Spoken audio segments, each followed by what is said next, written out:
Welcome to online class. শান্তার সরকারি college আয়োজিত অনলাইন ক্লাসে তোমাদের স্বাগতম জানাই। আমি তোমাদের সঙ্গে আছি ডক্টর শাহ মোহাম্মদ মাহবুব আলম, সহকারী অধ্যাপক ও বিভাগীয় প্রধান, উদ্ভিদ বিজ্ঞান বিভাগ, শান্তার সরকারি কলেজ বগুড়া। প্রিয় শিক্ষার্থীবৃন্দ, আশা করি তোমরা সুস্থ আছো, নিয়মিত ভাষায় পড়াশোনা করছো। আমি আজকে দ্বাদশ শ্রেণীর বিজ্ঞান বিভাগের জীববিজ্ঞান প্রথম পত্রের উদ্ভিদ বিজ্ঞানের যে এসএসসি বোর্ড পরীক্ষা 2021-এর আলোকে সৃজনশীল প্রশ্ন নিয়ে আলোচনা করছিলাম, তার ধারাবাহিকতায়। এবং আজকে দ্বিতীয় ক্লাস। কোভিড-19 এর পরিস্থিতিতে 2021 সালের এইচএসসি পরীক্ষার পুনর্বিন্যাসকৃত পাঠ্যসূচির আলোকে আমরা যে 5টি অধ্যায় তোমাদের সিলেবাসভুক্ত আছে, সেই 5টি অধ্যায়ের দ্বিতীয় অধ্যায় থেকে আলোচনা করছিলাম কি ধরনের প্রশ্ন আসতে পারে, সৃজনশীল প্রশ্ন আসলে কিভাবে উত্তর করতে হয়, সেই বিষয়গুলো নিয়ে আলোচনা করছিলাম। আজকে শুরু করা যাক। দ্বিতীয় প্রশ্ন। আমরা প্রথম প্রশ্নটা দেখেছিলাম যে গত ক্লাসে। আজকে দ্বিতীয় প্রশ্নটি দেখব কোষ বিভাজন থেকে, এবং এটি দ্বিতীয় অধ্যায়ের, তোমাদের সবার মনে আছে। তো দ্বিতীয় কোশ্চেনটি হচ্ছে যে এই উদ্দীপকটার খেয়াল করো, খুব সংক্ষিপ্ত একটা উদ্দীপক। সপুষ্পক উদ্ভিদের দেহকোষ ও জনন মাতৃকোষের বিভাজন প্রক্রিয়া ভিন্নতর। দেহকোষ ও জনন মাতৃকোষের বিভাজন প্রক্রিয়া ভিন্নতর।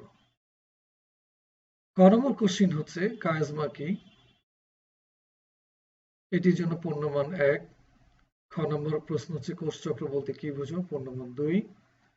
উদ্দীপকের প্রথম প্রকার কোষ বিভাজনের প্রথম 4টি ধাপের চিহ্নিত চিত্র অঙ্কন করো। উদ্দীপক যে ঘ, সেটি উদ্দীপকের যে 2 ধরনের কোষ বিভাজনের কথা বলা হয়েছে তাতে কোন পার্থক্য আছে কিনা মতামত দাও। তাহলে তোমাদের নিঃসন্দেহে মনে আছে যে আমরা যে প্রশ্নগুলো করেছি সেল ডিভিশনে, সেটি হচ্ছে কায়াজমা কি, এটি তোমাদের প্রত্যেকের জানা। হ্যাঁ, আমরা সেল ডিভিশনের বিস্তারিত আলোচনা করেছি যে মায়োটিক সেল ডিভিশন এবং মেয়োটিক সেল ডিভিশন, অর্থাৎ মায়োসিস কোষ বিভাজন এবং মাইটোসিস কোষ বিভাজন। তো এই দুটি কোষ বিভাজনের মধ্যে তোমাদের প্রত্যেকেরই মনে আছে যে মায়োসিস বা মেয়োসিস সেল ডিভিশনের যে আমরা 2 ভাগে ভাগ করেছি, মেয়োসিস 1 এবং মেয়োসিস 2। মেয়োসিস 1 এর প্রথম যে ধাপ ছিল প্রোফেজ 1। এই প্রোফেজ 1 এর 5টি উপধাপ ছিল আমাদের প্রত্যেকের জানা: লেপ্টোটিন, জাইগোটিন, প্যাকাইটিন, ডিপ্লোটিন এবং ডায়াকাইনেসিস। তো এই উপদশার মধ্যে তোমরা খেয়াল করছো কায়াজমা এবং কায়াজমাটা। এক বচনে কায়াজমা বলা হয়, বহু বচনে কায়াজমাটা। আমরা খেয়াল করো যে প্রোফেজ 1 এর যে 5টি উপদশা, লেপ্টোটিনের ক্রোমোজোমগুলো চিকন সুতার মতো থাকে। জাইগোটিনে তারা এসে হোমোলোগাস ক্রোমোজোমগুলো জোড়া বাঁধে, এবং লেপ্টোটিনে এসে প্রত্যেকটা ক্রোমোজোম সেন্ট্রোমিয়ার বাদ দিয়ে ক্রোমাটিড 2টো ভাগে বিভক্ত হয়। অর্থাৎ এটাকে আমরা টেট্রাড বলে থাকি, যে ক্রোমোজোমগুলো একজোড়া ক্রোমোজোমের মধ্যে টেট্রাড ফর্মেশন হয়। এই টেট্রাড ফর্মেশন যখন হয় প্যাকাইটিন উপদশায়, আমরা দেখব যে প্রত্যেকটা ক্রোমোজোমের নন সিস্টার ক্রোমাটিড গুলো, আমরা জানি যে সিস্টার এবং নন সিস্টার ক্রোমাটিড, হ্যাঁ তোমাদের মনে আছে কিনা, সিস্টার ক্রোমাটিড হচ্ছে একটি ক্রোমোজোমের যে বিভক্ত হয়ে থাকলো 2টো ক্রোমাটিড, সেই নিজস্ব ক্রোমাটিড 2টো হলো সিস্টার। আর একটি ক্রোমোজোম এবং অপর একটি ক্রোমোজোমের মধ্যে যে 2টো আলাদা ক্রোমাটিড, সেটি হলো নন সিস্টার ক্রোমাটিড।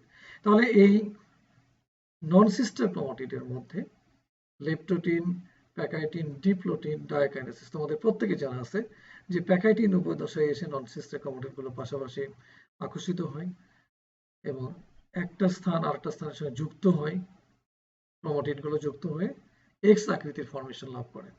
এই এক্স আকৃতির ফর্মেশনটা কিন্তু কায়াজমা বলে থাকি আমরা। এই যে এক্স আকৃতি লাভ করলো 2টো ক্রোমাটিড, নন সিস্টার ক্রোমাটিড, এটিকে আমরা কায়াজমা বলবো এক বচনে, বহু বচনে কায়াজমাটা। তাহলে খুব 1 নম্বরের প্রশ্নের উত্তর এটি।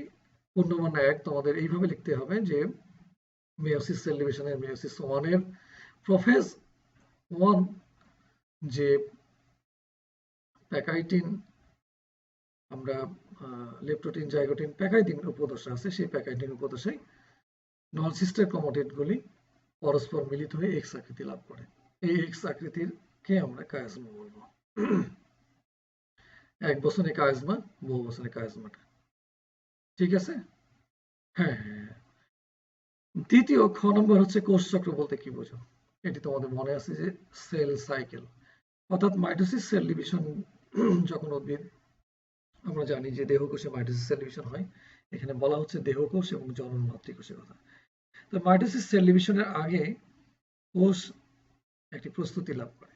এই প্রস্তুতি দশা আমরাকে বলি ইন্টারফেজ, অর্থাৎ যে দশাতে উদ্ভিদ কোষের দেহকোষটি কোষ বিভাজনের আগে যে প্রস্তুতি নেয়, সেই প্রস্তুতি দশা এবং মাইটোসিস দশার মিলিত ভাব হচ্ছে যে আমার তাহলে কোষটা প্রস্তুতি নেবে এবং মাইটোসিস সেল ডিভিশনের মধ্যে বিভাজিত হবে, হয় আবার প্রস্তুতি নেবে, মাইটোসিস সেল ডিভিশন হবে। এই যে পর্যায়ক্রমে আবর্তন, সেই আবর্তনকে আমরা সেল সাইকেল বলবো।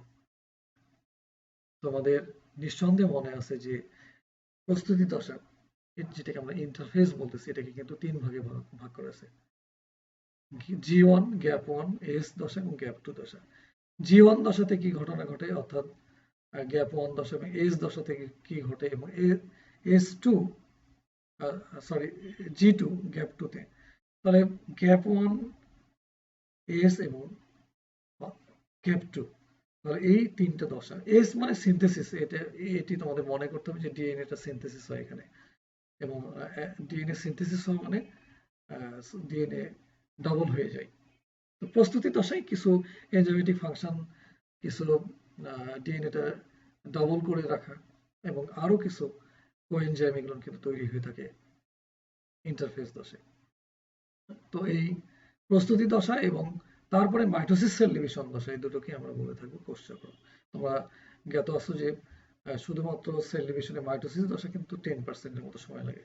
টোটাল সেল সাইকেলকে যদি চিন্তা করো, 90% সময় বা 80 থেকে 90% সময় ব্যয় হয় কোষের প্রস্তুতি দশায়, এবং বাকি মাইটোসিস সেল ডিভিশন দশায় কিন্তু 5 to 10% ইউজ করে।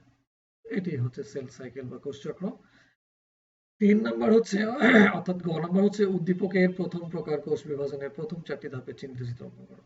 তাহলে উদ্দীপকের প্রথম আমরা এখানে উল্লেখ করো যে সপুষ্পক উদ্ভিদের দেহকোষ, দেহকোষে যে সেল ডিভিশন হয় সেটি কিন্তু মাইটোসিস সেল ডিভিশন, এবং মাইটোসিস সেল ডিভিশনের যে ধাপগুলো আছে প্রোফেজ, প্রোমেটাফেজ, মেটাফেজ, অ্যানাফেজ, এই প্রথম 4টি ধাপে চিহ্নিত চিত্র অঙ্কন করো। তোমাদের নিঃসন্দেহে মনে আছে সেল ডিভিশন পড়া থেকে আমি পড়িয়েছিলাম যে প্রোফেজ দশায় কেমন থাকে ক্রোমোজোমগুলো, প্রোমেটাফেজে কেমন হয়, মেটাফেজে কেমন হয়, অ্যানাফেজে কেমন হয়, ছবিগুলো আঁকতে হবে। প্রোফেজ দশায় ক্রোমোজোমগুলো লম্বা সুতার মতো থাকে এবং ক্রোমাটিন বস্তু থাকে। প্রোমেটাফেজে স্পিন্ডেল যন্ত্রে আবির্ভাব ঘটবে এবং ক্রোমোজোমগুলো আরো মোটা খাটো হবে এবং ক্রোমোজোমগুলো বিষুবীয় অঞ্চলের দিকে ধাবিত হবে। এবং প্রোমেটাফেজে কিন্তু স্পিন্ডেল যন্ত্রের সঙ্গে 2 ধরনের ফাইবার আছে, স্পিন্ডেল ফাইবার এবং ক্রোমোজোমাল ফাইবার বা ট্রাকশন ফাইবার। এই ফাইবারগুলো ছবি আঁকা হয়। দেন মেটাফেজ দশায় ক্রোমোজোমগুলো একদম মেরু থেকে কিন্তু বিষুবীয় অঞ্চলে বিন্যস্ত থাকবে সেন্ট্রোমিয়ার সহ, এবং ক্রোমোজোমগুলো সর্বাধিক মোটা এবং খাটো, এই চিহ্নিত চিত্র আঁকাতে হবে, এবং নিউক্লিয়ার মেমব্রেন নিউক্লিয়াস বিলুপ্ত হয়ে যাবে মেটাফেজে, এটি কিন্তু আঁকাতে হবে। তো তোমাদের নিঃসন্দেহে মনে আছে এটা প্রত্যেকেই ছবি আঁকিয়েছে, প্র্যাকটিক্যালিও আমি বলেছি মাইটোসিস সেল ডিভিশন ছবিগুলো আঁকাতে।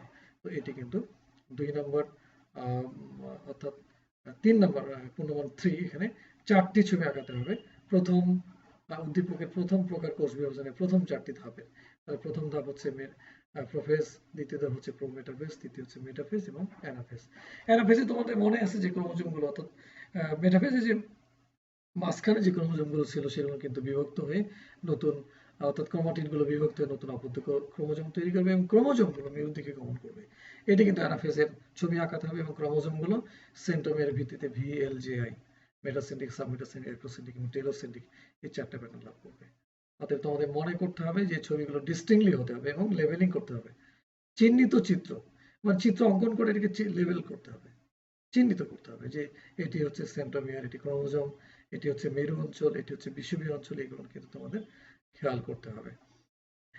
এবং সর্বশেষ হচ্ছে যে ঘ, উদ্দীপকে যে 2 ধরনের কোষ বিভাজনের কথা বলা হয়েছে তাতে কোনো পার্থক্য আছে কি, মতামত দাও। তাহলে আমাদের খুব ভালোভাবে খেয়াল করতে হবে, দেহকোষ যে বিভাজন সেটি মাইটোসিস এবং জনন মাতৃকোষের বিভাজন হচ্ছে মেয়োসিস।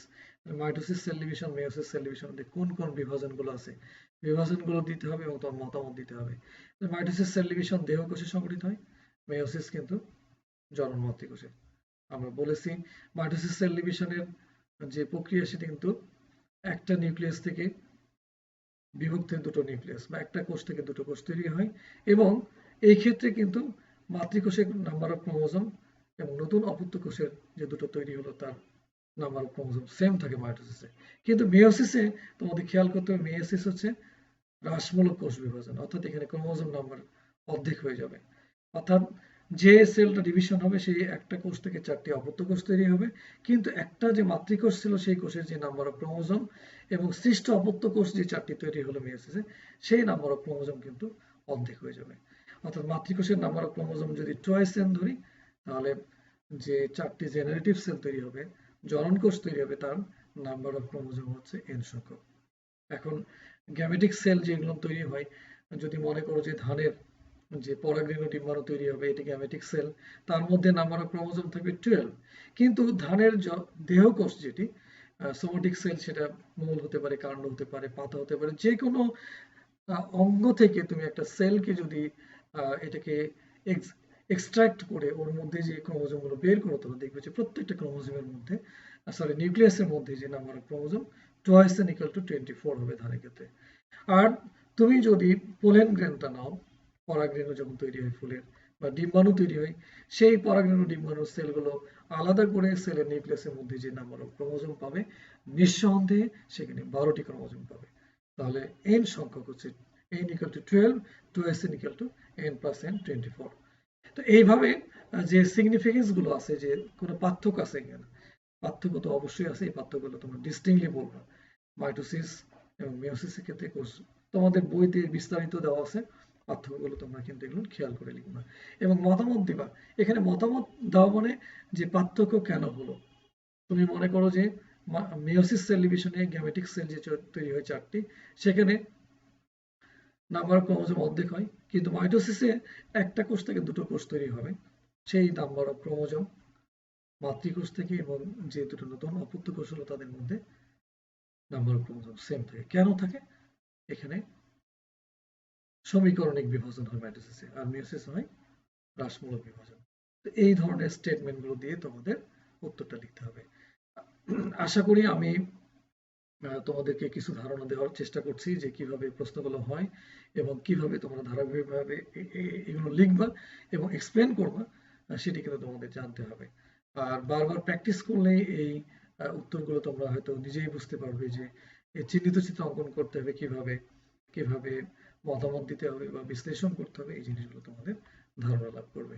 তো আজকের মতো আমি শেষ করতে চাচ্ছি। পরবর্তী ক্লাসে তোমাদের পরবর্তী যে প্রশ্নগুলো সেগুলো নিয়ে আলোচনা করব এবং সেই আলোচনা শেষে আমি তোমাদেরকে আরো বিস্তারিতভাবে উত্তরগুলো কিভাবে লিখতে হয় আমি কিন্তু কিছু স্লাইডে লিখে দিয়েছি যে কোন কোন উত্তরগুলো তোমরা লিখবা। তো ধন্যবাদ সবাইকে আমার সঙ্গে থাকার জন্য। আমি ক্লাসগুলো সংক্ষিপ্ত আকারে নেওয়ার চেষ্টা করছি, কারণ তোমাদের অনেকগুলো ক্লাস করতে হয়, ফলে তোমাদের যে বলা হচ্ছে ইন্টারনেট খরচ ব্যয় সেটা কিন্তু বেড়ে যায়। তো আমি চেষ্টা করবো 10 থেকে 15 মিনিটের মধ্যে ক্লাসগুলো শেষ করার। ধন্যবাদ, ভালো থাকো, সুস্থ থাকো এবং সচেতনভাবে স্বাস্থ্যবিধি মেনে তোমরা কোভিড-19 কে পরাজিত করো, এই প্রত্যাশা ব্যক্ত করে শেষ করছি। ধন্যবাদ।